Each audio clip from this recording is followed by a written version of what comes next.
So it looks like we're starting to come out of that lull a little bit. There hasn't been a ton of interesting or amazing Xbox news, but that's starting to kind of change right now, and thankfully so. I think us as Xbox fans really kind of put up with a lot. We rate around a lot. We kind of go, okay, well, maybe this will happen, maybe that'll happen. And I think at the end of the day, we kind of end up looking foolish at a lot of the times because it never comes to fruition what we're hoping for or whatever. But hopefully this time something good will come from this. At least I'm hopeful that that'll be the case. I always hold out hope that Xbox is going to end up, doing something amazing and, really blow people away. Sometimes it happens, like I said, from a standpoint of their first party, it's going great. From a standpoint of their console, yeah, just the opposite, in my opinion, just because the sales are down. Nobody's talking about Xbox in that way. And thanks to Microsoft kind of muddying the waters of what Xbox is, it seems like they don't care a lot of the time. But like I said, this could change the way we think about things, and maybe there's hope for Xbox consoles in the future. I don't know, but let's find out together. I'm Crab Gamer. This is Crab Gamer Reviews with another video. Thank you so much for checking it out. Please like, share, subscribe. I would appreciate that. I do daily gaming content, so if you're looking for fun yet informative games, talking about video games, talking about the news, talking about all that stuff, then yeah, stick around because this is where you want to be. Just make sure you guys subscribe and let me know what you guys think in the future and things like that. So anyway, what are we talking about? Well, yeah, it looks like there's a rumor, so keep this in the grain of salt included, that Microsoft is working on 3 controller prototypes, including an Elite Series 3, which I think a lot of us have been asking for an Elite Series 3. We just haven't really gotten that. I think a lot of us were asking for some kind of upgraded Xbox controller because the leap from Xbox One to Xbox Series consoles was not very big. And, again, I feel like we kind of got left behind in that area because if you look at the haptics on like the Switch or the Switch 2 and the PS4, the PS5, yeah, we didn't keep up with the Joneses there. So, yeah, this would be really interesting to see that. Comes by way of Jez Gordon. It seems the Team Xbox is putting a focus on next-generation Xbox controllers this year, and according to Windows Central, Jez Gordon, he says there are 3 controller prototypes in the work. Gordon says there's the Xbox Elite Controller 3. It does exist inside of Microsoft. Obviously we've been waiting years for the follow-up to Series 2, and apparently it's in development with codename that Gordon is privy to. And I quote, "We are getting some kind of Elite Series 3. I don't know if it'll be announced in June, though. I think maybe you see it next year. Maybe it launches with the next-gen Xbox. We'll see." So then he goes on to talk about a mid-range controller with the codename Sabil that actually leaked a few years ago, as well as a more basic Xbox controller that could essentially be a replacement for the current Series X and S controller.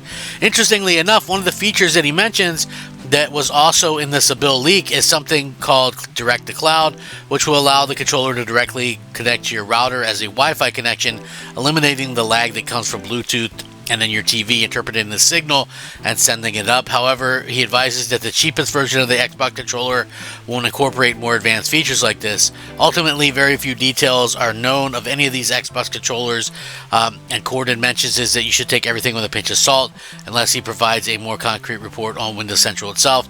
And he says, and I quote, "This is something I share on a podcast, but it's not necessarily something I'm willing to put into a report yet because I don't have a huge amount of information, so take it with a pinch of salt for now." So again, I think that, like I said, I like the Elite 2.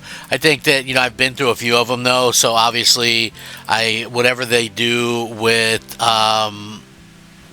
with these types of things, they need to kind of maybe do a better job of making the quality kind of stand out there.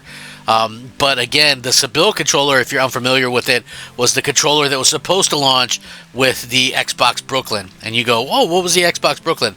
Well, Xbox Brooklyn was the cylinder Xbox Series X that was going to be the discless Xbox Series X that had like some slightly better internals, like better Wi-Fi and things like that. But that never launched, and the Sabil was going to be the standard controller with all the haptics and all that kind of stuff.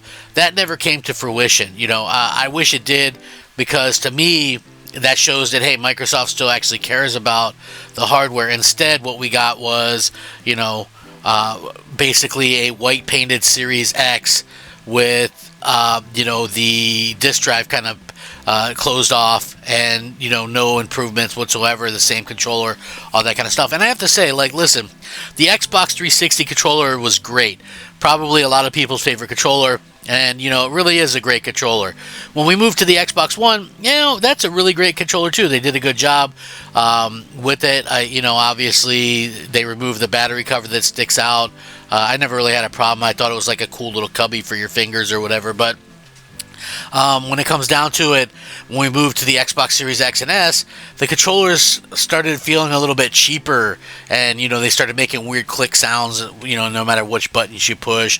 And I know this is an odd thing to say, but if you smell them, they smell really cheap, right? So it's like their controllers, I think, took a downgrade while everybody else's kind of went upgraded, and that's a really unfortunate thing to kind of happen. But again, the fact that they're working on controllers, I think, is a good thing. A basic controller, an elite controller, that means that the hardware is probably going to be something that they continue to work on. I figure we're at least good for one more console from the Xbox, and then they're going to probably see kind of what happens from that point of view afterwards. I do feel like Microsoft has some interesting things going on.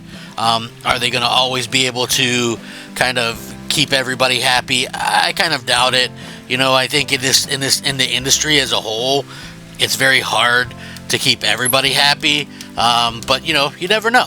I feel like Xbox has good games finally, but the problem that they face is they can never put it together as everything, and that's been a large problem in general, because they have games finally after multitude of years, and yet nothing realistically that's exclusive. For all the first party stuff that they're releasing, the majority of that stuff is also releasing elsewhere on other consoles. And, again, I know some people will try to argue that fact and bring up PC.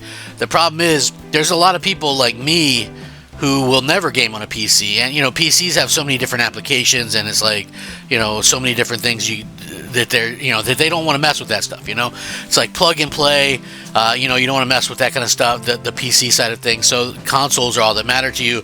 So keeping things on exclusive to the console should be, all that kind of matters, and it should be easy enough to do. And people just want to make excuses and go, oh, well, Microsoft really needs to make money back off of this, that, and the other thing. And to me, I'm sitting there thinking to myself, that's a weird flex in my opinion, because at the end of the day, Microsoft is a multi-trillion-dollar company. And that's something that I feel like people don't really understand as much. You know what I mean? It's like if Nintendo can do exclusives, if Sony can do exclusives, why on earth wouldn't Microsoft be able to do exclusives? Like, that blows my mind. That is kind of happening the way that it is. But everybody kind of has their own thoughts, their own kind of ideas on this stuff. I just wish that we had a better idea, in my opinion, and kind of see Microsoft's play for the future. Like, I don't understand how some of this stuff is gonna work out for them, but I guess we'll have to wait and see. I think it's really gonna be bad next generation, and I do feel like Microsoft is kind of packing it in already, like, oh well, we're gonna go ahead and give up, or whatever the case may be. Same thing they did last gen, right? Which is they gave up partway through, and they want people to believe in the hardware and believe in what they're doing, but they're clearly giving up middle partway through. And what can the plan be? Like, that's the problem. I feel like, how can you have any type of legit plan if you don't have like some kind of exclusive games? Like, that's going to be the real problem going forward. But maybe you guys disagree. If anybody has some kind of idea, and hopefully it's not just regurgitating that Steam nonsense, I would love to hear it. Let me know what you guys think, because I just feel like Microsoft's put themselves in a really, really bad position right now, and that's probably going to be something that's going to be almost impossible to recover from. So I would like your guys' thoughts on this. If you guys enjoy my content, please leave a like, share it out. Which controller are you most interested in? Are you most interested in the Elite 3? Are you most interested in Seville, or just a basic Bones controller? Sound off below, rack them up, fact them up, Crap Gamer 'em up. I'll catch you next time. Crap Gamer out.